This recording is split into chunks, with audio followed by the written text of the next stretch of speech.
जी वकार हसन साहब, अब जरा दूसरे पॉइंट के, कल आपको पता होगा कि कतर में 8 जासूस, भारतीय जासूस बहरिया अफसरान जो हैं, उनके नेवी के ऑफिसर्स, उनको सजाए मौत सुनाई गई। और इस वक्त बड़ा चरागपा है इस वक्त इंडियन मीडिया, मोदी सरकार, बात सारी है कि ये वहां पर कतर के अंदर रहकर और इजराइल के लिए जासूसी कर रहे थे। तो कनेक्शन बनते हैं इसके, किस तरह के आप किस तरह से देख रहे हैं इसे?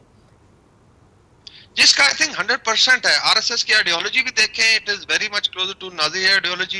इनके जो मेथड्स हैं मकबूजा कश्मीर में एग्जैक्टली वही हैं जो नाजी लेट्स से जो ज़ायनिस्ट करते हैं। सो आइडियोलॉजी भी कॉमन है, मेथड्स भी कॉमन है। अभी अगर आप देखें तो आई थिंक 4 बड़े फैक्टर्स हैं इसमें इंडिया को बिल्कुल स्क्वीज हो गया है डिप्लोमेटिकली और मीडिया में। वन है जो कनाडा में इनके साथ हुआ, जो जिसमें एक्सपोज हुए, और इसमें भी स्टेट इन्वॉल्व है। लाइक अगर एक एम्बेसी इन्वॉल्व है जो डेथ स्क्वाड भेज के कैनेडियन शहरियों को मारती है, या लंदन में अवतार सिंह खंडा को मारा इन्होंने। तो स्टेट में मिनिस्ट्री ऑफ एक्सटर्नल अफेयर और एनएसए दोवल का ऑफिस आ गया। मिलिट्री लीडरशिप भी इन्वॉल्व है। अगर जो 8 बंदे इनको सजाए मौत हुई है कतर में, ये बड़े सीनियर ऑफिसर्स हैं। Let's say captain of the navy means के फुल कर्नल है, इस तरीके से कमांडर्स हैं। इसका मतलब ये हुआ कि military, ministry of external affairs और एनएसए का ऑफिस ये ऑफिशियली किसी की डायरेक्शन पे ये काम कर रहे हैं। और आप कनेवेंस देखें कि इसी गल्फ में आई थिंक 30 लाख से ज्यादा इंडियन काम करते हैं और बिलियंस ऑफ डॉलर भेजते हैं। मैं ख्याल $100 बिलियन इनको आता है हर साल। जाहिर है कि वो सफारती ताल्लुकात भी स्टेक के ऊपर लग सकते हैं। मुझे ये बताइए कि similar situation with Kulbhushan Jadhav जो पाकिस्तान में और भारत में कितनी एक दुनिया आसमान सर पे उठा लिया था और अभी तक वो फैसला मंतकी अंजाम तक नहीं पहुंच सका।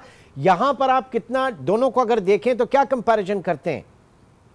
जिसमें आई थिंक बीच में चूंकि इंटरनेशनल कोर्ट ऑफ जस्टिस का एक एलिमेंट आ गया था जिसको फिर पाकिस्तान ने पूरा निपटा और हमने फाइट किया, और बाकी वो पेंडिंग है। कुलभूषण का जो decision it lies with the Pakistani state, और उसमें जो भी डिसीजन है may be keeping him alive, और उसके बाद उसे जो भी एक्सट्रिकेट कर सकते हैं इंफॉर्मेशन शायद वो ज्यादा जरूरी समझेगी। But anyways it is a state's decision. लेकिन कतर ने बड़ा बोल्ड डिसीजन लिया और जरूरत भी है। जब आप स्पाइंग करते हैं या ट्रीजन करते हैं, इसकी by and large death penalty ऊपर कैद होती है उन्हें स्ट्रेट अवे। और अरब ममालिक में एक जरूर है कि अदालती निजाम खामखा वो नहीं करता अनलेस दे अप्रूव, स्पेशली जब इंडिया के साथ उनके कॉमन इंटरेस्ट हैं और बिलियन ऑफ डॉलर की वो गैस और ऑयल लेता है। तो इस लिहाज से, और दूसरा एक और था कि भारत का मीडिया और स्टेट बड़ा प्रेशराइज कर रही थी कतर को, अल जजीरा को टारगेट किया जा रहा था। तो आई थिंक वो भी इस लिहाज से एक रिस्पांस है। तो वकार साहब ये बताइएगा, इस वर्डिक्ट को पाकिस्तान किस तरह से सिफारती तौर पर कैपिटलाइज कर सकता है कुलभूषण के केस में? हमारा तो केस और मजबूत होता है, फिर इसमें बुरी तरीके से एक्सपोज हुई है इंडियन नेवी।